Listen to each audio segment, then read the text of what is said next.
안녕하세요. 오늘 저희가 여러분과 함께 좀 깊이 살펴볼 자료는요. 최근 이스라엘과 이란 간에 그 긴박했던 미사일 공방 있지 않습니까? 거기에 대한 폭스 뉴스의 텔아비브 현장 보고서입니다.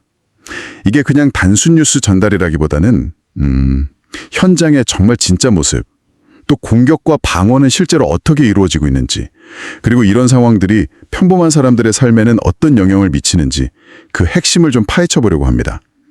이 시간이 여러분께 현재 상황을 다각적으로 이해하시는데 필요한 통찰을 드리는 그런 기회가 되기를 바랍니다. 자, 그럼 바로 시작해 볼까요? 네, 이 보고서를 보면 정말 그 최전선의 긴장감이 그대로 느껴지더라고요.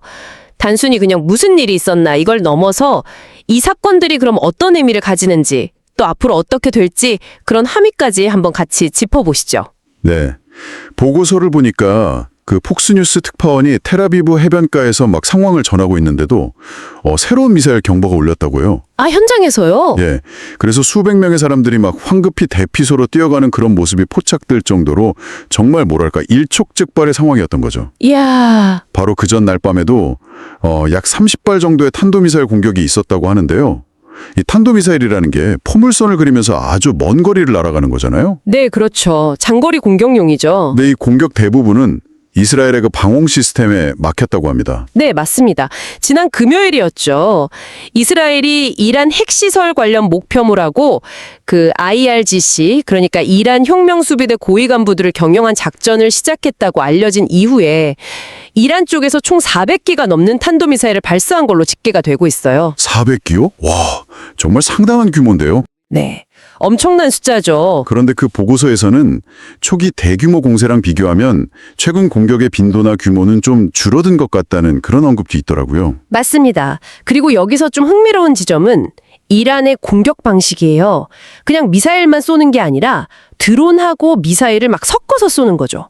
그러면서 이스라엘이랑 미국의 그 방공망을 좀 교란시키고 어떻게든 한계 상황까지 몰아붙이려는 그런 전술적인 의도가 좀 엿보입니다. 아, 방어 시스템을 혼란스럽게 만들려는 거군요. 그렇죠. 물론 IDF, 그러니까 이스라엘 방위군 정보에 따르면 이란의 발사 지점 중에 한 40% 정도가 파괴됐다고 해요. 그래서 공격 능력이 꽤 줄었다고는 하는데 네. 그렇다고 위협 자체가 아예 사라진 건 절대 아니죠. 이스라엘 쪽 추산으로는 이란이 분쟁 초기에 한 2,000기 정도의 미사일을 가지고 있었을 거라고 보는데 그중에서 400개 이상을 벌써 사용했고 또 이스라엘 반격으로 추가로 파괴된 것까지 생각하면 이란도 이제 남은 전력을 좀 아끼려는 그런 움직임을 보일 수 있다. 이런 분석이 나오는 이유입니다. 그렇군요. 이런 계속되는 공세 속에서 이스라엘은 그럼 어떻게 방어를 하고 있는 건가요? 보고자에 보니까 이스라엘이 자랑하는 그 에로2나 3 같은 장거리 미사일 요격 시스템 있잖아요. 네네. 아이언돔보다 훨씬 더 고고도 장거리용이죠. 그게 실제로 작동하는 장면이 영상에 담겨 있더라고요. 밤하늘에 하얀 섬광이 막 번쩍이면서 미사일을 터뜨리는 모습인데 와, 정말 무슨 영화 장면 같으면서도 이게 실제 상황이라는 게 참 놀랍습니다. 그렇죠. 그리고 이스라엘 조종사들은 이제 테헤란을 포함해서 이란 영공의 상당 부분에서 작전 수행이 가능하다. 이렇게까지 주장을 하고 있습니다. 이란 영공 안에서요? 네, 이동식 발사대를 실시간으로 찾아내서 파괴할 수 있게 되면서 이스라엘 도시로 날아오는 미사일 공격이 눈에 띄게 줄었다. 이런 분석인 거죠. 하지만 완벽한 방패라는 건 없으니까요. 언제든 방어망을 뚫는 미사일이 나올 수 있다는 그런 긴장감은 여전합니다. 아, 바로 그 점이 참 안타까운데요.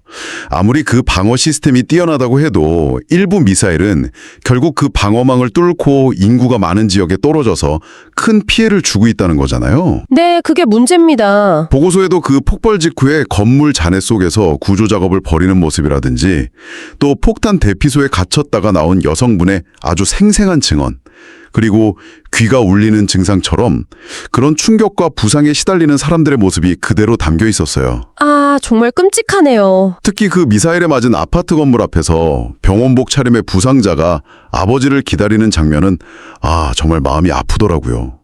낮에는 그래도 해변에 사람들이 좀 나오는 등 어떻게든 일상을 유지하려고 애쓰는 모습도 보이는데 밤만 되면 텔아비브 같은 대도시는 뭐랄까 진짜 유령도시처럼 변한다고 해요. 네, 사람들이 다 숨어 있으니까요. 그렇죠. 대부분 집에 머물거나 아니면 대피소에서 밤을 지새우는 거죠. 사이렌이 울리면 물론 대부분 대피하지만 일부는 그냥 밖에 남아있는 모습도 보였다고 하고요. 이런 민간인 피해 상황은 보고서 마지막 부분에 나오는 그 전략 분석과도 좀 연결해서 생각해 볼 수 있을 것 같아요. 보고서에서는 이란이 만약에 군사시설 대신에 의도적으로 민간 지역을 노리는 경향이 있다면 이게 어쩌면 군사적 승리 자체보다는 국제사회의 이목을 끌거나 아니면 이스라엘 내부의 어떤 심리적 동요, 정서적 저항을 무너뜨리려는 목적일 수 있다. 이렇게 분석을 하거든요. 군사적 목표 달성보다는 다른 의도가 있을 수 있다. 네. 어쩌면 이게 이란의 군사적 역량이 생각보다 좀 제한적일 수 있다는 걸 보여주는 걸 수도 있고요. 물론 동시에 그 가자지구나 과거 인질 사태 같은 여러 사례에서 봤듯이 이스라엘 국민들의 그 위기 극복 능력, 뭐랄까 회복력이라고 하죠. 그게 굉장히 강하다는 점도 같이 언급하고 있습니다. 네, 정리를 좀 해보자면 오늘 살펴본 이 폭스뉴스의 보고서는 이란의 계속되는 미사일 위협하고 또 거기에 맞서는 이스라엘의 첨단 방어 능력, 그리고 그 사이에서 고통받는 민간인들의 현실을 아주 입체적으로 보여준 것 같습니다. 이란의 공격력은 다수 약화되었을 가능성도 있지만 긴장의 끈은 여전히 팽팽하다는 것을 알 수 있었네요. 그렇습니다. 결국 이 모든 첨단 기술이라든지 군사적인 충돌, 그 이면에는 항상 불안과 고통 속에서 살아가는 사람들이 있다는 사실을 저희가 잊지 말아야겠죠. 오늘 이 정보들이 당신께서 이 복잡한 상황을 이해하시는데 조금이나마 도움이 되었기를 바랍니다. 자, 그럼 마지막으로 한 가지 질문을 던져보면서 마무리할까 합니다. 만약에요, 이 보고서의 분석처럼 이란의 주된 목표가 군사적인 타격 그 자체가 아니라 일종의 심리전이나 국제 여론전에 더 무게를 두고 있다면 앞으로 이 갈등은 어떤 방향으로 흘러갈 수 있을까요? 서로의 그 전략적인 계산이 달라진다면 우리가 지금 예상하지 못하는 어떤 새로운 국면이 펼쳐질 수도 있지 않을까? 그런 생각이 드네요. 계속해서 주목해야 할 부분인 것 같습니다.